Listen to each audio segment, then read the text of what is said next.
Qatar के राजधानी दोहा में भारत और तालिबान के बीच बातचीत शुरू हो गई। यहाँ पर एक बहुत ही बड़ी न्यूज़ निकल कर आ रहा है कि भारत के साथ तालिबान ने आलोचना की है। और ये इसलिए बड़ा है क्योंकि इससे पहले भारत का एक ही मोटो रहा है कि आतंकवाद और बातचीत एक साथ पर नहीं हो सकता। लेकिन इस बार भारत ने तालिबान की बात मान लिया है और उसी के साथ तालिबान के साथ बातचीत करने के लिए राज़ी हुआ है और बातचीत कर भी चुका है। आपको तो ये मालूम होगा कि जिस तरीके से मैंने आपको बताया था कुछ दिन पहले कि किस तरीके से राजनाथ सिंह जी, अमित शाह जी, जो हमारे हैं अजीत डोभाल जी, इन सब के बीच में एक मीटिंग हुआ था। और उसी मीटिंग से पहले नरेंद्र मोदी जी ने एक स्पेशल टीम बनाया था अफ़गानिस्तान के इशू के लेकर। तो उस अफ़गानिस्तान के इशू के ऊपर जो एक टीम बनाया था नरेंद्र मोदी जी ने, उसमें हमारे एक्सटर्नल अफेयर्स मिनिस्टर्स थे, उसके साथ अजीत डोभाल जी थे और दूसरे डेलीगेट्स थे। तो फिर यहाँ पर आपके क्वेश्चन आएगा कि ऐसा क्या सिचुएशन आ गया कि भारत अभी तालिबान के साथ बातचीत करने पर उतर आया, और वो भी उस टाइम पर जो कि अमेरिका के अफ़गानिस्तान छोड़ने की लास्ट डेट है। मतलब 31 अगस्त को ही अमेरिका पूरी तरीके से अफ़गानिस्तान को खाली कर देगा, ये बताया था। तो फिर ठीक उसी ही दिन इस तरीके का मीटिंग क्यों है? क्या इसका कुछ रिलेवेंस है या फिर ये वैसा ही एक मीटिंग हो गया? जी देखिए, ये मीटिंग भारत और तालिबान के बीच में हुआ है, जहाँ पर, और ये कहाँ पर हुआ है? ये है कतर के राजधानी दोहा में स्थित भारतीय एम्बासी में ये हुआ है।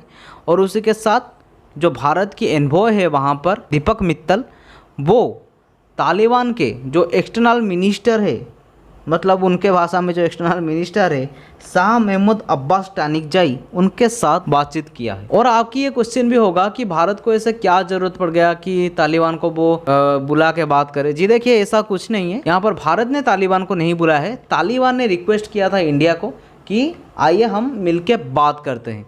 तो फिर यहाँ पर भारत ने पहली बार मान लिया है, क्योंकि अभी तालिबान नया नया आया है, तो फिर भारत मान लिया है। मानने के साथ ही भारत ने ये बोला है कि किस तरीके अफ़गानिस्तान के अंदर जो भारतीय अभी फंसे हुए हैं उनको किस तरीके से अच्छी तरीके से भारत एवाक्यूएट कर सके, वो बात यहाँ पर बताया है। क्योंकि आपको भी मालूम होगा कि अफ़गानिस्तान में तालिबान पूरी तरीके से लोगों को वहाँ से नहीं छोड़ रहा है, क्योंकि वो उन्हीं को वहाँ पर रख के उन्हीं से पैसा वसूलेगा, उन्हीं को इस तरीके से पुटरे करेगा कि देखिए उन्हें खाने को मिल नहीं रहा है, उन्हें पीने को मिल नहीं रहा है। तो फिर बाहर से एड आएगा, मतलब बाहर की जो बहुत ही बड़े बड़े ऑर्गेनाइजेशन से वो आएंगे और पैसे देंगे। तो फिर अगर एड देंगे तो फिर पैसा मिलेगा किसको? तालिबान। गोली चलाने से बहुत गुना कष्टदायक है क्या? देश चलाना। और तालिबान को गोली चलाना बहुत ही भली भांति मालूम है, लेकिन देश चलाना भली भांति मालूम नहीं है।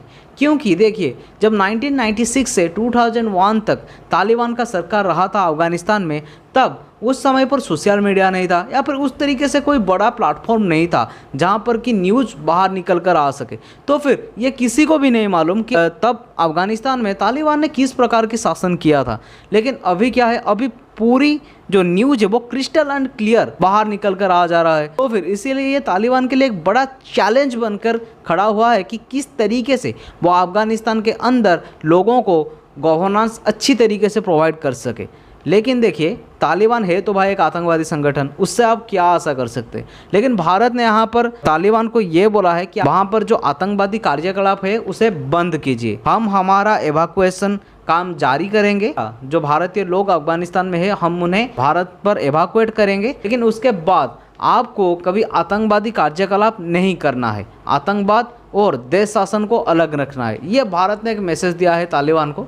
लेकिन इसका कितना असर पड़ेगा ये एक प्रश्नवाची है, क्योंकि जो देश ना रसिया का सुना, जो देश ना अमेरिका का सुना, वो अभी भारत का सुनेगा या फिर नहीं, ये एक बड़ा मुद्दा होकर है। भारत ने तालिबान को ये बोला है कि किसी भी प्रकार से और किसी भी सिचुएशन से अफगानिस्तान की जो जमीन है उसे भारत के खिलाफ इस्तेमाल ना किया जाए, आखिर वो पाकिस्तान के ओर से हो या फिर ISIS खुरासान के ओर से हो या फिर खुद तालिबान के ओर से ही क्यों ना हो। जब अगर आप बात करेंगे कि बातचीत के बारे में या फिर और ही कुछ, तो फिर मैं तो यही बताऊंगा कि national interest is top priority. जब बात नेशनल इंटरेस्ट की बात में आए तो फिर जो भी सही है वो करना चाहिए, लेकिन उसी के साथ the group home Pakistan trend talk with them is stupidity. तो यही हम बता सकते हैं कि भाई जो तालिबान को पाकिस्तान ने ट्रेंड किया है उसके साथ बातचीत करना स्टूपिडिटी भी है।